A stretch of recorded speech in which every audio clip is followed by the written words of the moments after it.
All right, and to the finale. This is what I've been waiting to talk about with you guys. Yay! All right, so everyone is still talking about Lovecraft Country. Man, this past weekend's episode just had me like, So Rewind 1921 was episode number 9. Okay, well, let me start off by saying I actually read a couple of reviews and recaps on this show just because I wanted to see what the actual consensus was. And one review I read, I'm not going to bust out the person because obviously they felt the way they felt for a reason. I was not too pleased with their review. I felt as though they just don't really connect with the story, and I don't know how you cannot connect with this story, but I digress. I just wanted to put that out there. I loved it. I liked it. I'm a fan of the show, obviously, because I keep talking about it every single week, and that's what it is. So, episode number 9. Well, y'all, this is a wild ride. So, picking up from episode number 8, Diana Freeman. She is actually in a trance from her recent attack by the curse of the Jig-a-bobo. So if anyone doesn't know, Jig-a-bobos are caricatures from the early 1900s that depicted Black children in a very, very negative way. It gave them exaggerated looks such as very, very dark face, very big cheeks, hair, just kind of up and everywhere. And so this is how white America would perceive Black children, right? So that's basically what the premise of a Jig-a-bobo is. Y'all, this is heavy. So Diana Freeman, like I said, she was still in a trance from the curse that she had received from a police officer, but that was from episode 8. I know I still have to review that, but I'm tying it all together.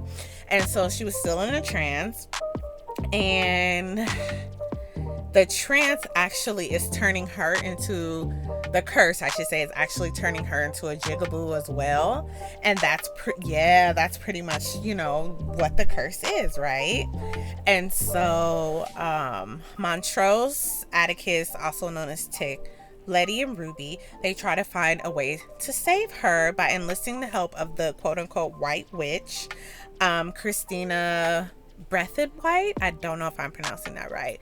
But anyway, so Christina agrees to help them as long as she's able to get the Book of Names.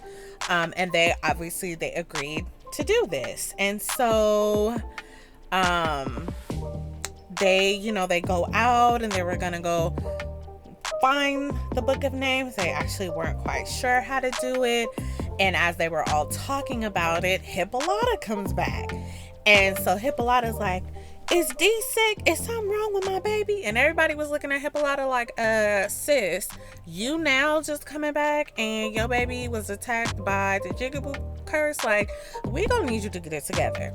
So they go back to the apartment, and with the help of the white witch, they perform a ritual that allows for the Jig-a-bobo curse to be temporarily reversed. So it's not a cure, so to speak. It just slows down the process so Diana will not turn into one of those. You follow me, Boris? So far, so good? You got all me right. real interested, girl.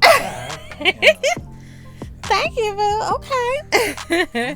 And so, like I said, although it wasn't a permanent solution, it holds off the curse for now. So they all agree that the only way they're able to follow through with their end of the bargain is to go and get the Book of Names. But in order for them to do that, they actually have to travel back in time. So Hippolyta, in a previous episode, she had also experienced traveling backward and forward into time. We don't know how she got back. They did not explain that part, although that's one of the things that I gripe about. I really wish they would have explained how she got back, because like she just came out of the sky like, oh poof, she's there. Anyway, so Hippolyta says, okay, you guys, I think I know how to do it. We're going to go back to the Winthrop Observatory, and I'm going to open a portal and get you guys back to 1921 before the Book of Names is destroyed, and you're going to get it and come back, and we're going to save my baby. Okay, so everybody agrees. Montrose, Letty, and Atticus and Hippolyta, they all go back to the Winthrop Observatory. Hippolyta is able to open a portal back to 1921, and Montrose, Letty, and Tick, they all jump through the portal. They go through some of these crazy situations. And because they're actually dropped off in 1921 when the Tulsa, Oklahoma riots were happening. So this was heavy for me. Like I said, it was a very heavy episode because it did touch on the Tulsa riots and how white people came into Tulsa, Oklahoma. They basically just ravaged the whole town. They destroyed everything. They murdered thousands of black people. It was just, oh gosh, it was terrible. So, if any of you guys are ever triggered by that, just make sure you take a break and walk away, or maybe even you have to fast forward because it really was hard to watch. Some parts were hard to watch. But long story short, they were able to get the Book of Names, and all three of them were able to come back. So, highlights of the episode. A bombshell that was given away in the episode was, according to Montrose, Atticus's father, his mother slept with George, Montrose's brother, and Atticus could actually be his Uncle George's son. But he didn't know that. Nobody told him, and why his father is just now telling him this is beyond me. When they're going through all these different things, it just don't make no sense. Make it make sense. I didn't understand. I was really upset about this. So, whatever. And I did not make it clear, but Ruby did not go to the Winthrop Observatory with him. And so I was going to touch on this. What I don't like about this series is honestly the Ruby character. I feel that she preaches about being black and about how hard it is to be a black woman, yet she constantly seeks the company of Christina and William, who is actually really Christina. They're both the same person, but we could talk about that another time. And so I just feel as though Ruby is a weakling, and I'm not quite sure how she fits in with the rest of the story. I also wonder where her allegiance is. I mean, her and her sister Letty have a very strained relationship, which I get it. Whatever has gone on in their past, them not getting along. It sounded like Letty moved around a lot and would, pop up every now and then and ask Ruby for money or a place to stay. But the writers never really went into detail about that, and I'm not quite sure why. However, maybe they'll do some flashback episodes in season 2, and we would be better able to understand why the relationship is strained. And so I'm really looking forward to the season finale coming up this Sunday. I just, I want to see what happens. I kind of have an idea. But the writers are great with this show, and maybe they'll surprise us. So that is my recap of episode 9 of LoveCraft Country. I hope you guys enjoyed it. I know it was a lot. It was a lot, right? I like that. I enjoyed that. Thank you. Like I was there. Shoot. Okay, well, I'm happy you felt like you was there. I'm scared. Mm-hmm. Oh no, don't be scared. It's actually a really good show. And so, you just have to be patient. And for me, I like a lot of shows that are a little bit crazy, a little bit out there. And just to be able to see this cast pull this off wonderfully. And I don't think they overact. I don't think they overact at all. I think everyone is actually fantastic actors. I could see why maybe someone would say that they overact. Excuse me, but I don't believe that. I don't believe that for 1 second. And so I'm going to keep watching, obviously.